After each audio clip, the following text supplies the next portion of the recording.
Donc on est le 11 juin. Aujourd'hui, ça fait 1 an jour pour jour que mon père il est mort. Et c'est grâce à lui que aujourd'hui j'ai la passion du VTT. Parce que c'est lui qui a été un des pionniers en France, enfin oui en France à l'époque, dans les années 80 à rouler sur des mountain bikes MBK fluo. Donc si j'en suis là aujourd'hui et si on en est là aujourd'hui, moi avec mes collègues, c'est grâce à lui. Enfin moi c'est grâce à lui. Donc je voulais lui rendre hommage avec cette vidéo. Et qu'il nous voit et qu'il soit fier de moi. Je t'aime.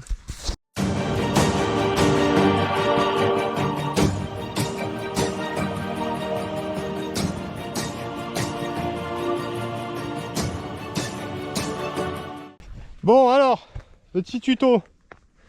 On va faire un tuto nose turn. Nose turn, ce qu'on va faire, c'est qu'on va commencer sur le plat.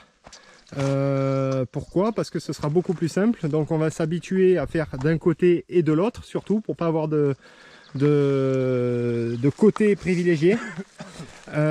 Pourquoi sur le plat? Parce que c'est là où ça va être le plus facile. Et après on va pouvoir mettre ça en œuvre dans les virages. Vous pouvez déjà vous habituer à faire simplement des stoppies progressivement sur la roue avant. Moi j'aime bien commencer par faire des stoppies, donc freiner de l'avant, lever l'arrière. Une fois que vous maîtrisez le stoppie, hop, en fin de stoppie vous pouvez commencer à décaler légèrement les hanches. Là on est sur une partie voilà, qui est un peu pentue. Donc là on pourrait passer sans faire de nose, hein. Le nose, alors c'est pareil, voilà, le nose, ce qui est important de savoir, c'est que il faut pas faire des noses partout pour faire style je sais faire des noses, parce que la majeure partie du temps le nose, s'il n'y a pas besoin, ça fait perdre du temps. Donc faut faire des nose turns si on en a besoin, c'est-à-dire si l'angle du virage est très fermé et que on peut pas trop passer, genre une épingle un peu chiante en descente. Le nose turn, il y a 2 façons. C'est soit sur les virages un peu comme ça, si on a du grip, on peut arriver, lever déjà l'avant, tourner pour perdre le moins de temps possible. Et dans les virages très serrés, on va arriver quasiment à l'arrêt. On va mettre un frein avant, on va déplacer les hanches et après on va tourner. C'est ce qui va nous permettre de tourner, parce qu'à la base le nose turn, c'est pour nous permettre de tourner à un endroit où on ne pourrait pas tourner si on ne fait pas le nose turn. Donc Kai nous va faire un passage nose turn parce que lui c'est le professionnel du nose turn. Alors il y a aussi ce qu'on appelle un décalage. Ce qu'on peut faire aussi, c'est sans se servir du frein avant ou très légèrement, c'est juste décaler un peu sa roue pour inscrire le vélo dans une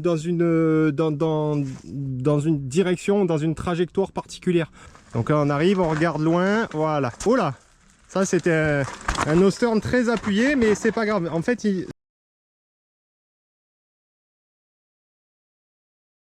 on plante l'avant, on tourne les hanches et on essaye de tourner sur sa roue avant. C'est très exagéré, mais au moins ça va nous permettre de voir, de décomposer le mouvement. Là on va arriver ici, moi je vais déjà inscrire et là je vais tourner. Hop là.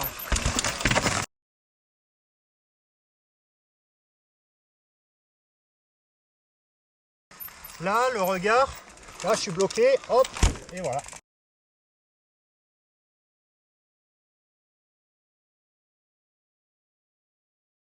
Là il arrive, il commence, voilà, parfait ça. Il a commencé à ralentir, il a freiné déjà de l'avant pour basculer son centre de gravité sur l'avant. Après il a appuyé un peu plus fort sur le frein, il a levé l'arrière, il s'est basculé légèrement sur l'avant. Il a fait tourner ses hanches là dans le sens du nose, il a regardé loin. Et après tu relâches doucement le frein et tu continues.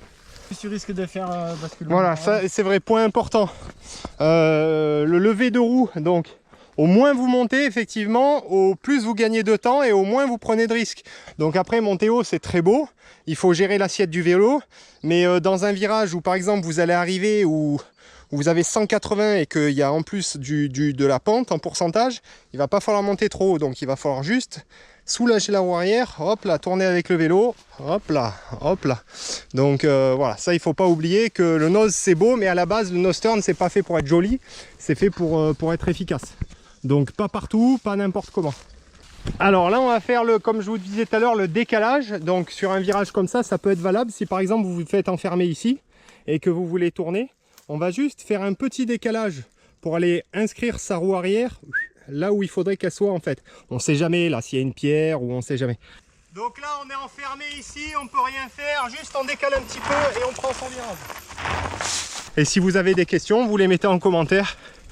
Parce qu'on a sûrement oublié des trucs. Mais bon, on est vendredi soir, c'est fin de semaine, on est mort. On est tout cassé de partout.